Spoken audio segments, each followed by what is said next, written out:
নমস্কার বন্ধুরা, আজকে আমি কচি লাউয়ের হালুয়া বানাবো। তো লাউটাকে ধুয়ে নিয়ে এভাবে গ্রেট করে নিব। এবার কড়াইতে 1 চামচ ঘি দিয়ে ওর মধ্যে কাজু, এলাচ গুঁড়ো নিয়েছি, চিনি নিয়েছি, কিশমিশ নিয়েছি, 1 কাপ দুধ নিয়েছি।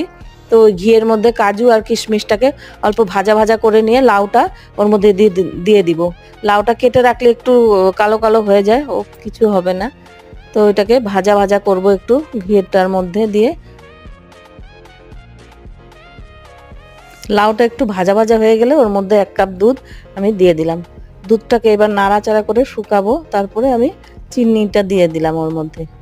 এবার চিনি দিয়ে শুকিয়ে নিয়ে এলাচ গুঁড়ো দিয়ে নামিয়ে নিব। লাউয়ের হালুয়া হয়ে গেল, খেতে দারুণ টেস্টি। ভিডিওটির সঙ্গে থাকার জন্য ধন্যবাদ। Please like, share and subscribe the channel.